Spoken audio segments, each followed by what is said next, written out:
Olá, seja bem-vindo ou bem-vinda a mais uma aula de trabalho de conclusão de curso. Hoje nós continuaremos a tratar sobre o assunto da pesquisa científica.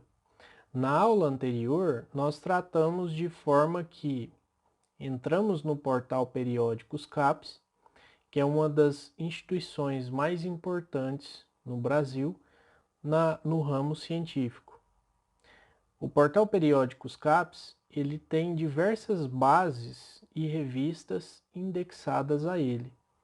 Tanto é que a maioria dos pesquisadores brasileiros fazem as suas buscas nesse portal, não é?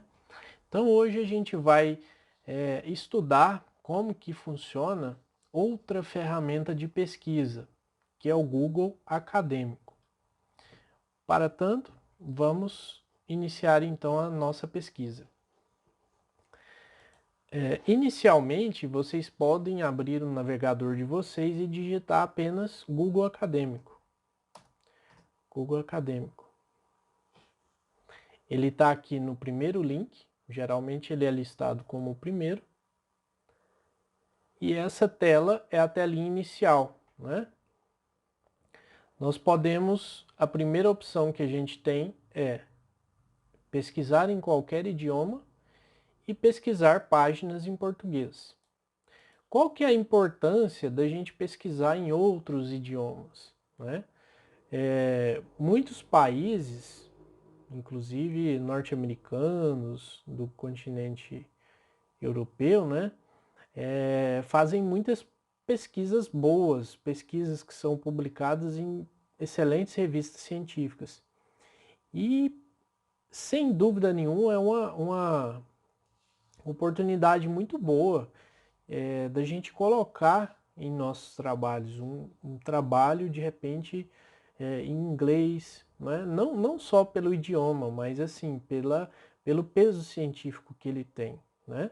O rigor metodológico que os pesquisadores fazem, né, nos seus trabalhos, enfim. Bom, para demonstrar aqui a utilização dessa ferramenta, eu preparei rapidamente aqui um assunto para a gente tentar fazer essa pesquisa, né? Que foi: quais os impactos da tecnologia da informação e comunicação na educação? Esse seria o problema de pesquisa, né? E aqui embaixo eu coloquei um objetivo bem simplificado, que não é o objetivo trabalhar, um objetivo assim complexo, né? É só um teste que nós vamos fazer, né, para aprender a mexer, trabalhar com a ferramenta. Então, o objetivo deste estudo é investigar como a tecnologia da informação e comunicação impacta a educação na rede pública de ensino no estado de Goiás. Então, o que a gente pode pensar desse objetivo aqui? Nós vamos buscar trabalhos de autores que falam a respeito dos impactos provocados pelas novas tecnologias da informação e comunicação, isto é, smartphones, projetores, o próprio uso da internet e assim por diante. Então vamos abrir o Google Acadêmico e vamos fazer essa pesquisa, por exemplo, lá. Eu deixei aqui aberto, mas vamos pesquisar de novo. Impacto das tecnologias, ó, ele mesmo sugere para nós, ó, na sociedade, na educação, tecnologias de informação, tecnologias nas empresas, nas organizações, tecnologias digitais na comunicação, enfim. Então, o que a gente quer? Na educação. Impacto das tecnologias na educação. Olha, nessa tela de busca do Google Acadêmico, do lado esquerdo aqui, por padrão, ele seleciona trabalhos publicados em qualquer ano, né? Esse primeiro trabalho aqui, por exemplo, ele trouxe para nós do ano de 2007. Como eu disse na aula anterior, nós precisamos buscar trabalhos publicados um pouco antes, né? Assim, um pouco mais recentes, de 10 anos para cá, de 5 anos para cá. Porque, como eu disse também na outra aula, a ciência ela é uma construção gradativa, dia a dia, né? Pesquisadores pesquisando, publicando, e a cada vez, cada ano que se passa, trabalhos melhores são publicados. Por quê? Porque o rigor metodológico ele também passa por uma evolução, né? Os pesquisadores geralmente vão pegando os trabalhos que já estão produzidos e vão lançando um novo olhar sobre aquele objeto de estudo. No nosso caso, desse exemplo aqui, é o impacto das tecnologias na educação, não é? Então a gente pode selecionar, olha, desde 2020, desde 2019, 2016, ou um período específico, que a gente seleciona uma janela de tempo, né? Por exemplo, de 5 anos para cá, de 10 anos para cá e assim sucessivamente.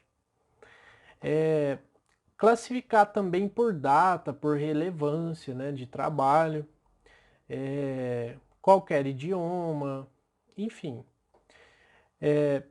Aqui do lado direito, né, aqui no centro temos o título dos trabalhos e aqui do lado direito aonde ele foi publicado.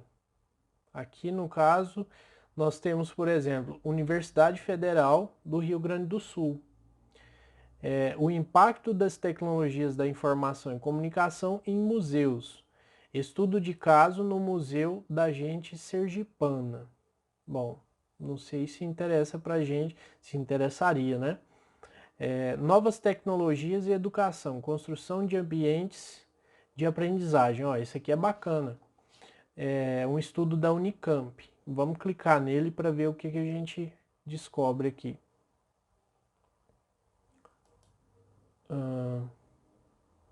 Bom, ele não é um artigo que está numa revista, né? Então esse aqui a gente vai dispensar, porque o ideal é que a gente busque artigos publicados em revistas científicas. O Google Acadêmico também, ele traz vários materiais, ele pode trazer dissertações de mestrado, tese de doutorado, ele pode trazer trabalhos de conclusão de curso de graduação, de cursos técnicos e assim sucessivamente. Vamos ver aqui se a gente acha. Ó, o impacto das tecnologias no cotidiano escolar, em saber necessário na educação contemporânea, o DESC. Vamos dar uma olhadinha aqui do que se trata esse trabalho. Ó, ele foi publicado em um periódico da... Vamos ver. Ó, artigo apresentado na conclusão da disciplina Comunicação e os processos de ensino-aprendizagem. Curso de mestrado em Educação e Cultura. Ó, bacana, mas também não é um artigo que está publicado em revista, né? Vamos pegar aqui, vamos procurar mais um pouquinho. Revista Universo Contábil. Vamos lá. Impacto das tecnologias no cotidiano escolar. Um saber necessário na educação contemporânea. O DESC parece que é o mesmo. Impacto das tecnologias em contexto educativo formal. Vamos dar uma olhadinha nesse aqui.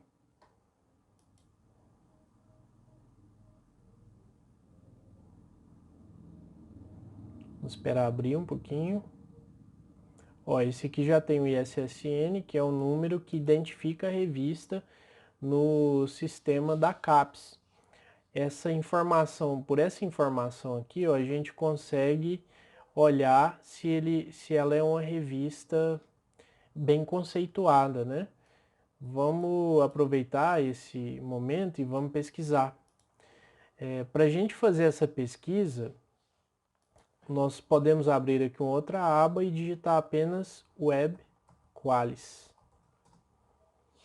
A CAPES, que é uma instituição de pesquisa do Brasil, ela regula como as revistas são bem conceituadas ou não.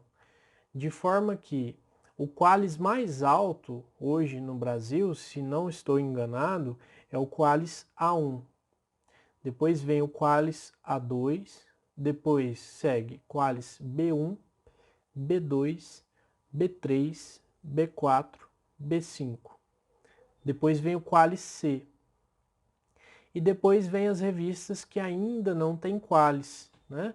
Não entraram no sistema de classificação da CAPES. Então, para a gente saber se é uma boa revista ou não, normalmente a gente entra aqui no portal, seleciona a classificação entre 2013 e 2016 e informa o ISSN da revista, né? Que é esse ISSN aqui, ó, 1138-1663, dessa revista. 1138, tracinho 1663. Vamos olhar, vamos consultar qual que é o Qualis dela. Olha só, Revista Galego-Portuguesa de Psicoloxia e Educação. Bom, parece que ela é uma revista espanhola e ela está, inclusive, bem classificada no Qualis, ó. Na área de educação, porque as áreas de avaliação também são assim, né? Uma revista não necessariamente ela é de uma área só. Ela pode pontuar em várias áreas do ensino, da educação, aliás.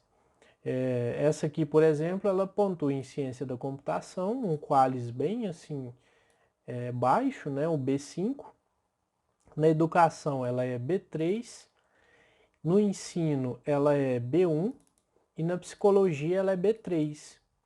Então, se aquele artigo, se ele estiver publicado na área do ensino, ele é B1, ele é um Qualis bem alto, assim, relativamente alto, né? Impacto das tecnologias em contexto educativo formal, bacana. São dois autores, vamos ler um pouquinho o que esse pessoal escreveu. O artigo ele sempre começa pelo resumo, né? O resumo do trabalho. E normalmente os bons resumos, eles têm um pequeno trecho introdutório, seguido pelo problema de pesquisa, seguido do objetivo, seguido de pequenos trechos da metodologia, como o passo a passo, né, que o pesquisador precisou fazer para conseguir realizar a pesquisa, alguns resultados e algum tipo de consideração final. Tudo isso num resumo pequeno, né? Então vamos ler o que esse pessoal nesse trabalho disse a respeito de tecnologias, né, na educação. Constitui propósito desse artigo, começou já no objetivo, refletir sobre o papel dos objetos tecnológicos no processo de aprendizagem dos jovens em idade escolar. Não se questiona hoje o uso do computador, tanto como meio de informação e difusão, tanto como ferramenta de trabalho. Apesar de os jovens estarem saturados de objetos tecnológicos, TV, vídeo, DVD, telemóvel, entre outros, a escola portuguesa, sobretudo ao nível do ensino básico, continua, por um lado, a ignorar alguns e, por outro, a ter dificuldade em incorporar outros no contexto de sala de aula, como meio de aprendizagem que pode promover condições de sucesso. Com esse trabalho, pretendemos mostrar que ainda não se avaliaram todas as consequências da falta dessa tecnologia em contexto de sala de aula. Essa reflexão parte do trabalho desenvolvido como professores, quer na formação especializada, quer pós-graduada, quer ainda da nossa atividade enquanto docentes e investigadores em educação. Bom, então aqui os autores pretendem analisar e refletir, né, o papel dos objetos das ferramentas tecnológicas no ambiente acadêmico, né, na escola. Então eles começam assim: a cultura interativa fica à porta da escola?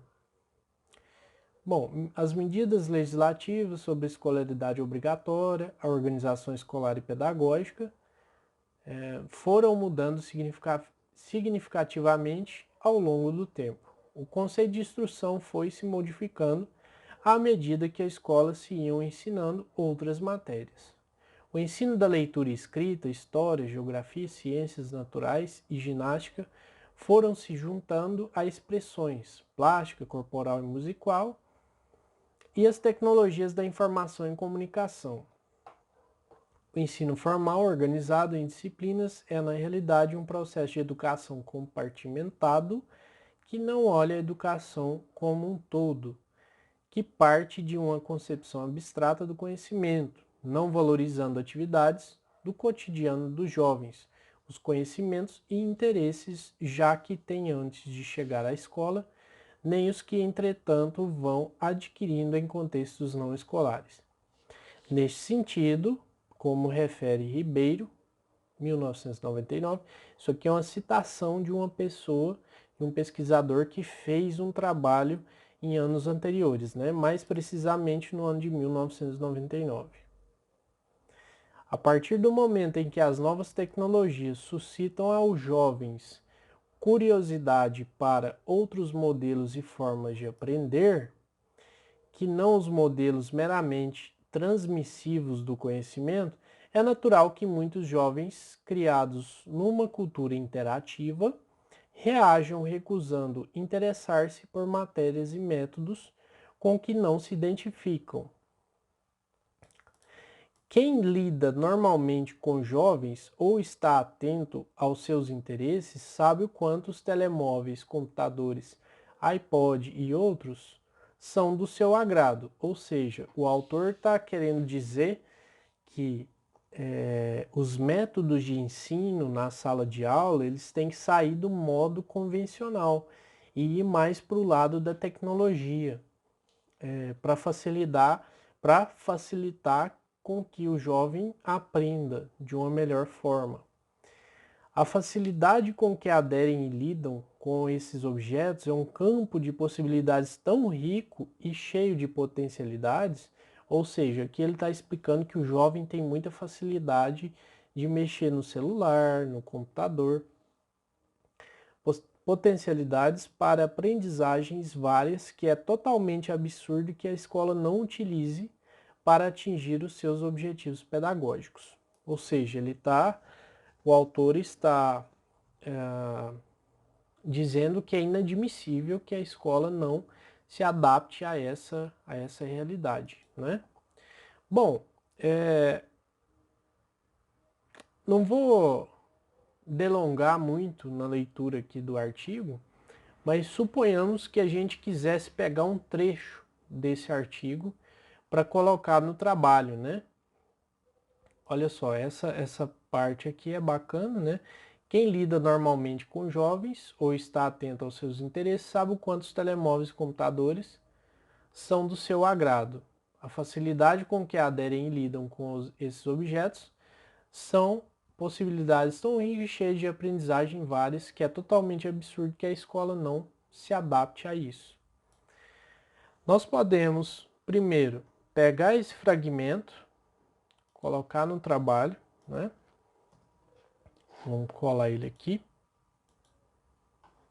Aí aqui ele vai sofrer com as formatações, mas a gente ajusta isso. Bom, aí a gente vai fazer a parte de referenciação, né?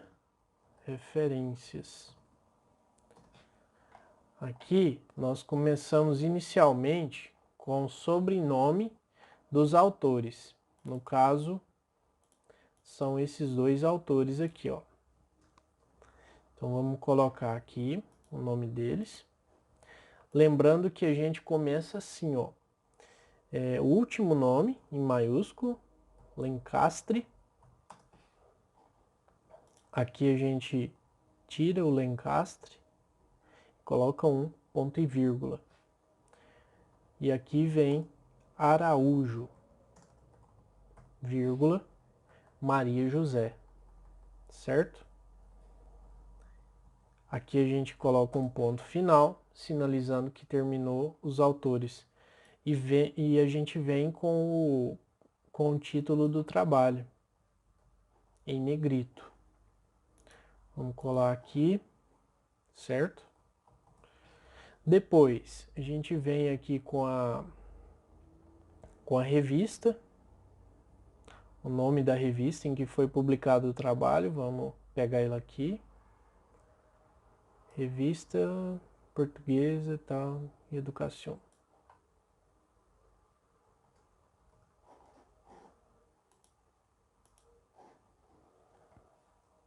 Vírgula, o nome da cidade da revista, né? A gente tem que pesquisar isso aqui mesmo no Google, pelo nome da revista. Vamos ver de onde.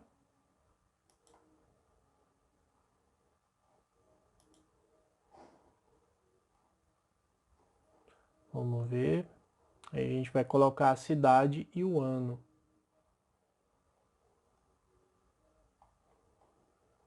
Vamos ver. Universidade da Corunha. Vamos tentar. Vamos ver da onde é essa universidade.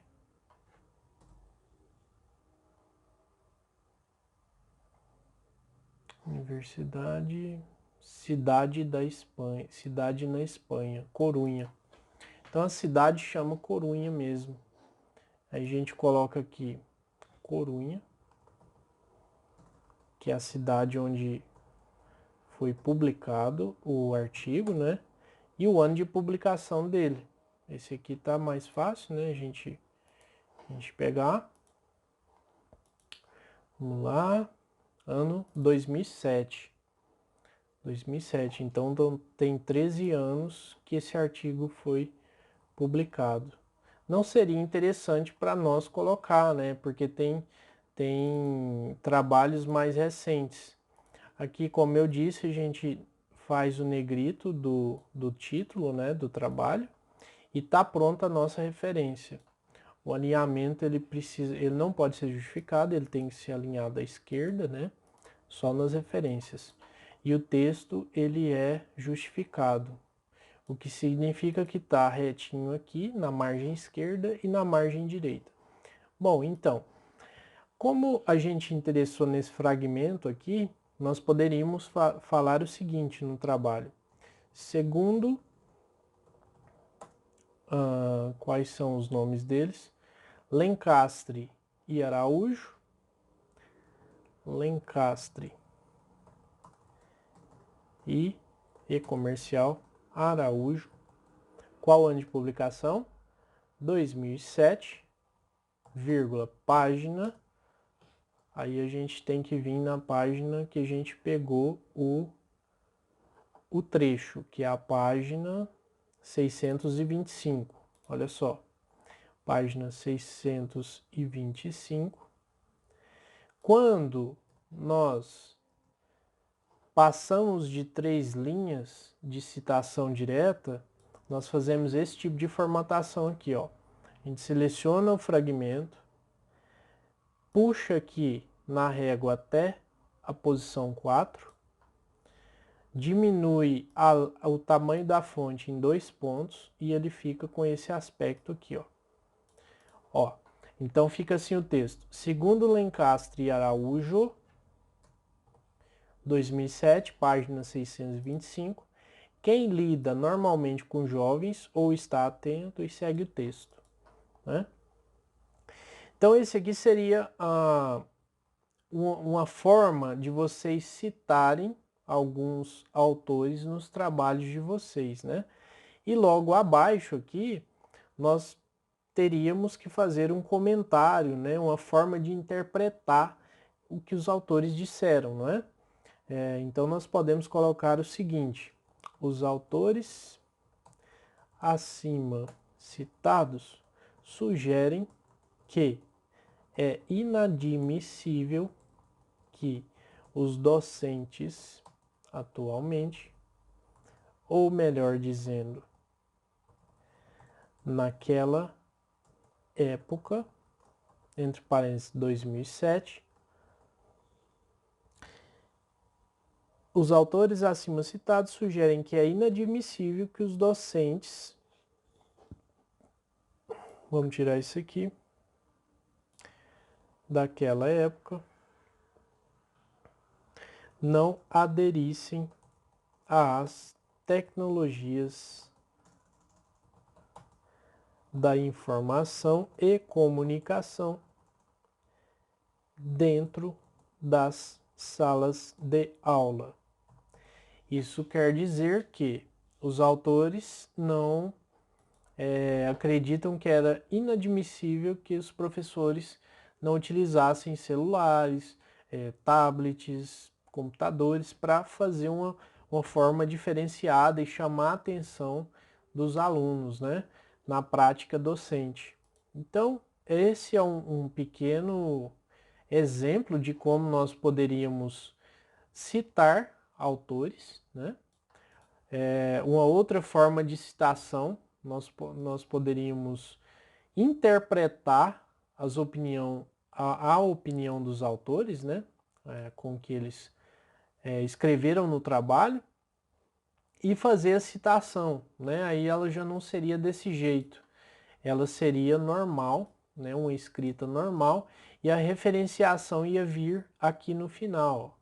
A gente colocaria assim, ó, Lencastre e Araújo, vírgula, 2007, vírgula, página em minúsculo, 625. É isso mesmo? Isso, 625. Essa referenciação aqui entre parênteses, né? Então, olha só, aos poucos o trabalho vai tomando corpo, né? A gente, nesse caso aqui, poderia fazer mais pesquisas, deveria, inclusive, fazer mais pesquisas de autores que falam a respeito do tema que a gente quer pesquisar, que são os impactos, né? Investigar como a tecnologia da informação e comunicação impacta a educação na rede pública do estado de Goiás. Então, olha só, a gente faria o levantamento bibliográfico de trabalhos que tratam desse tema. Em seguida, a gente ia lá com o instrumento de pesquisa, no caso, o formulário, ia perguntar para professores e alunos, não é? E com esses resultados dessa pesquisa, nós confrontaríamos o que os autores publicaram e o que a gente encontrou de dados na pesquisa. E assim nasce um trabalho científico, certo? Bom, uma vez explicado o Google Acadêmico, né, eu acho que agora é hora de seguir com os trabalhos, né? Fazer muita pesquisa, levantar os trabalhos que são correlatos à área da pesquisa de vocês, que é manutenção e suporte em informática, né?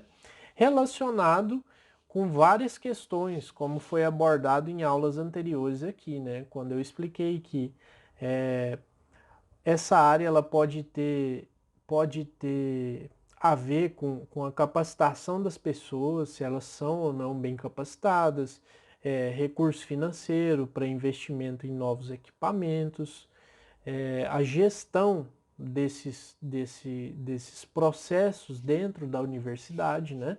Quando um computador estraga, o que é feito, como é feito, em quanto tempo é feito, não é? Para que o serviço das pessoas não parem, certo? Então, essa aula era mais ou menos isso que era para ser colocado, né? Ensinar vocês como pesquisar artigos e trabalhos acadêmicos no Google Acadêmico e fiquem à vontade para utilizar essas duas ferramentas, não é? Que são ótimas ferramentas e sempre contando com o apoio e suporte pedagógico de ensino do professor e do supervisor que estão inteiramente à disposição de vocês, tá bom? Até a próxima aula e boa semana a todos!